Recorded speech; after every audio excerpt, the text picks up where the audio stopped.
کوئی چھڑانے کے لیے نہیں آئے، حضور ہی قبر میں تشریف لائیں گے اور مصطفیٰ کریم صلی اللہ تعالیٰ علیہ، ہاں قبر میں سوال کتنے ہوں گے یہ تو آپ سب کو پتا ہوگا، کتنے سوال ہوں گے قبر میں؟ پہلا سوال کیا ہوگا؟ من ربک کا پوچھا جائے گا، دنیا میں رہتا تھا بتوں کی پوجا کرتا تھا، ہاں جی، یا اس سورج کی پوجا کرتا تھا، ستاروں کو پوجتا تھا، آگ کی پرستش کرتا تھا، یا پھر گائے کا متر پیتا تھا؟ یہ تو قبر میں پوچھا جائے گا، من ربک کا، بتا دنیا میں رہ کے آیا کس کی عبادت کرتا تھا؟ پہلا سوال ہو گیا، اس نے کہہ دیا ربی اللہ، میرا رب اللہ ہے، تو پتہ چل گیا کہ یہ بندہ موحد ہے، ہاں جی، رب کو ماننے والا ہے، توحیدی ہے۔ پھر دوسرا سوال ہوگا ما دینوں کا، تیرا دین کیا ہے؟ تو اگر بندے نے کہہ دیا میرا دین اسلام ہے تو پھر تیسرے سوال کی ضرورت ہے؟ تیسرے سوال کی ضرورت ہے؟ نہیں ہے نا۔ جب دوسرا سوال آ گیا ما دینوں کا، تیرا دین کیا ہے، تو اس نے کہہ دیا میرا دین اسلام ہے، اور اسلام تو شروع ہی محمد عربی کی ذات سے ہوتا ہے، اسلام تو شروع ہی محمد عربی کی ذات سے ہوتا ہے نا۔ جب دوسرا سوال آ گیا تو پھر تیسرے سوال کی ضرورت ہی نہیں ہے۔ پھر بھی رب تعالیٰ نے قبر کے اندر تیسرا سوال رکھا، تیسرا سوال ہوگا ما کنت تقول فی حق ھذا الرجل، بتاؤ دنیا میں زندگی گزار کے آیا ہے محمد عربی کے ساتھ کیا وفا کر کے آیا ہے؟ اور ہمارا تو عقیدہ ہے حضور قبر میں تشریف لائیں گے، اللہ کرے آ جائے ہم سب کی قبروں میں، حضور قبر میں تشریف، پھر یہاں پر وہ دوسرے لوگوں کو تکلیف ہو جاتی، حضور مدینے میں قبر یہاں، یہ کون سا علاقہ ہے؟ اترا میں قبر یہاں، اترا میں، حضور مدینے میں اتنا فاصلہ، حضور وہاں سے یہاں کیسے آئیں گے؟ دوسری بات، ایک ہی لمحہ میں، ایک ہی دن کے اندر دنیا میں ہزاروں لوگ فوت ہوتے ہیں، تو حضور ہر ایک کی قبر میں کیسے جائیں گے؟ میں نے کہا پہلا سوال من ربک کا، دوسرا ما دینوں کا، تیسرا ما کنت تقول فی حق ھذا الرجل، بتا اگر تینوں سوالوں کے جواب صحیح دے دیے تو کیا ہوگا؟ کہتے ہیں جنت کی کھڑکی کھل جائے گی، سبحان اللہ، قبر میں سے جنت کی کھڑکی کیا ہو جائے گی؟ کھل جائے گی۔ اگر تینوں سوالوں میں سے کسی ایک کا جواب بھی صحیح نہ دیا تو کیا ہوگا؟ جہنم کی کھڑکی کھول دی جائے گی۔ میں نے کہا جنت کہاں ہے؟ ساتوں آسمانوں سے بھی، اور جہنم کہاں ہے؟ تحت الثری سے بھی نیچے۔ بدبخت یہ مانتا ہے اگر تینوں سوالوں کے جواب بات صحیح دے دیے تو جنت وہاں سے ساتوں آسمانوں کے اوپر سے قبر کے اتنا قریب آ جائے گی کہ وہاں سے کھڑکی کھول دی جائے گی۔ اگر سوالوں کے جواب صحیح نہ دیے تو جہنم تحت الثری سے اتنا اوپر آ جائے گی کہ قبر کے قریب آ جائے گی، اس کی کھڑکی کھول دی جائے گی۔ جنت جہنم آ سکتی ہے تو حضور جو وجہ تخلیق کائنات ہیں، جن کی وجہ سے پوری کائنات بنائی گئی، ہمارے اور آپ کے نبی نہیں آئیں گے۔ اور یہ تیسرا سوال میں تو کہتا رہتا ہوں انہی کے لیے رب تعالیٰ نے رکھا، انہی بدبختوں کے لیے، یہ قبر میں بھی حضور کو نہیں پہچان سکیں گے۔ مصطفیٰ کریم صلی اللہ تعالیٰ علیہ وآلہ وسلم نے خود فرمایا، وہ مشہور حدیث مبارکہ ہے نا حضرت عائشہ والی، حضور گھر تشریف لائے تو حضرت عائشہ کی سوئی گم ہو گئی تھی، مصطفیٰ کریم صلی اللہ تعالیٰ علیہ وآلہ وسلم کے تشریف لانے سے وہ سوئی مل گئی تو حضرت عائشہ نے عرض کی یا رسول اللہ، اللہ رب العزت نے آپ کو کتنا حسین بنایا ہے، اللہ نے آپ کو کتنا سونا بنایا ہے۔ تو مصطفیٰ کریم صلی اللہ تعالیٰ علیہ وآلہ وسلم نے فرمایا عائشہ کتنا بدبخت ہے وہ شخص جس کو دن قیامت کے بھی رب تعالیٰ یہ چہرہ نہیں دیکھنے دے گا، دن قیامت کے بھی رب تعالیٰ یہ چہرہ نہیں دیکھنے دے گا۔ عرض کرتے ہیں یا رسول اللہ وہ کون ہوں گے؟ فرمایا وہ بخیل ہوں گے۔ وہ کون ہوں گے؟ بخیل۔ عرض کرتے ہیں یا رسول اللہ بخیل کون ہوتا ہے؟ حضور نے فرمایا جس کے سامنے میرا نام آئے اور وہ کہے اذان سے پہلے درود و سلام نہیں پڑھنا، جس کے سامنے میرا نام آئے اور درود و سلام نہ پڑھے، وہ کہے جی اذان سے پہلے درود و سلام پڑھنے سے شرک ہو جاتا ہے، بندہ مشرک ہو جاتا ہے، الصلاۃ والسلام علیک یا سیدی یا رسول اللہ پڑھنے سے بندہ مشرک ہو جاتا ہے۔ دنیا میں رسول اللہ کی ذات پہ جناب والا درود پاک پڑھنے کی وجہ سے جو شرک کے فتوے لگائے، بتاؤ قبر میں رسول اللہ کو پہچان لے گا؟ واصف علی واصف سے کسی نے پوچھا نا کہ مصطفیٰ کریم صلی اللہ تعالیٰ علیہ وآلہ وسلم کا تو وصال ہو گیا، پھر آپ مصطفیٰ کریم صلی اللہ تعالیٰ علیہ وآلہ وسلم کی ذات پہ الصلاۃ والسلام علیک یا رسول اللہ کیوں پڑھتے ہو؟ رسول اللہ کو خطاب کر کے کیوں پڑھتے ہو؟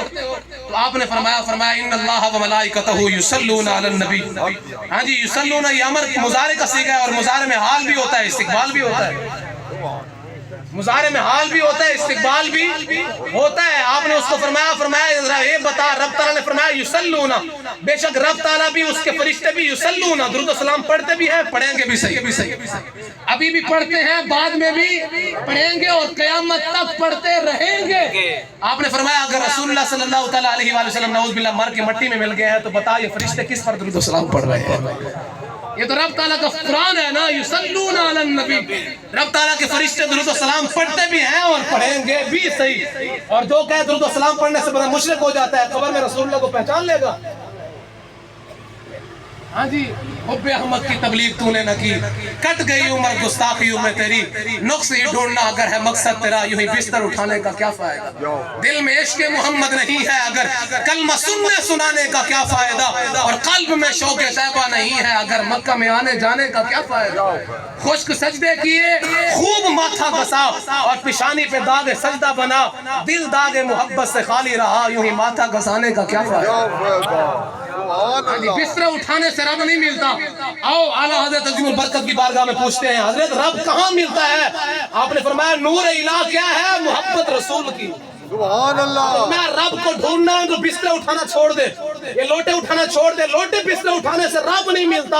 محبت رسول کر، رسول اللہ سے عشق کر، رسول اللہ سے پیار کر، رسول اللہ سے دل لگا، رب تعالیٰ خود بخود مل جائے گا. سبحان اللہ. نور الہ کیا ہے؟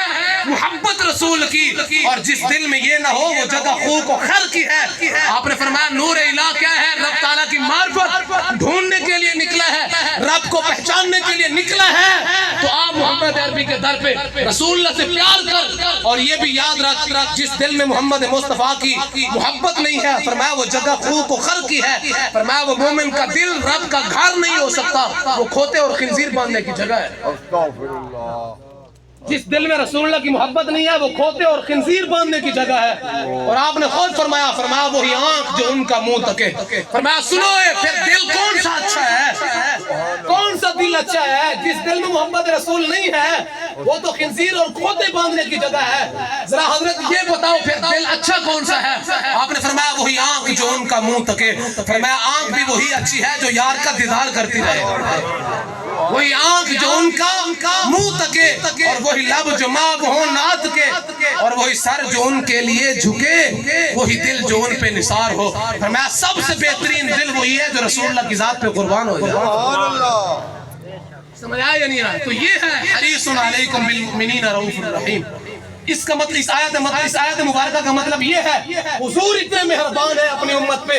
اب آ جاؤ امت کی طرف. یہ تو حضور تھے، یہ حضور کی کرم نوازی تھی، یہ حضور کی مہربانی تھی.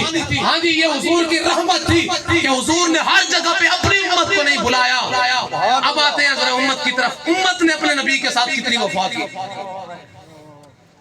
یہ تو نبی تھے نا کسی جگہ پہ بھی، اور رسول اللہ نے قیامت کے دن کا فیصلہ پہلے سنا دیا. حضور نے فرمایا سارے انبیاء ممبروں پر بیٹھے ہوں گے، میں نہیں بیٹھا ہوں گا.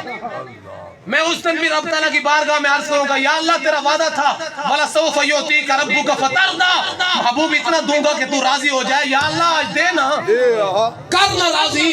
اس دن بھی میں رب کی بارگاہ میں امت بخشوا رہا ہوں گا.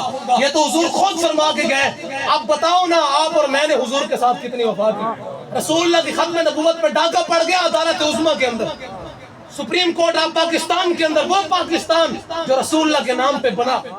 اور اس وجہ سے ہمارے بڑوں نے قربانیاں دی کہ یہاں رسول اللہ کا نظام ہوگا، رسول اللہ کے دین کا نفاذ ہوگا. ملک پاکستان میں رسول اللہ کا دین ہوگا. اس ملک پاکستان کی عدالت عظمیٰ کی کرسی پہ بیٹھ کے کتا رسول اللہ کی ختم نبوت پہ ڈاکہ مار کے چلا جائے اور ہمیں اور آپ کو پرواہ ہی نہ ہو. ہاں جی، ہمیں اور آپ کو پرواہ. یہ وفا کیا ہم نے اپنے نبی کے ساتھ. پوری دنیا کے اندر ہمارے مسلمان ہیں، ہر ملک میں ہمارے مسلمان ہیں. تو کیا خیال ہے؟ یہ وفا کی ہم نے اپنے نبی سے. کم از کم وہ تو نہ بچتا نا، وہ بچے گا بھی نہیں انشاءاللہ. یہ تو ہمارے بابا جی پہلے فرما کے گئے، کہتے ہیں سفید داڑھی ہو گئی. بابا جی فرماتے تھے سفید داڑھی ہو گئی. علم پڑھتے پڑھاتے نہ کبھی پڑھا نہ کبھی سنا. رسول اللہ کے ساتھ چھوٹی سی بھی غداری کر گیا اور بچ گیا ہو، نہ یہ تو ہو ہی نہیں سکتا. اللہ کے نبی کے ساتھ کوئی غداری کر جائے اور بچ جائے، یہ کیسے ممکن ہے؟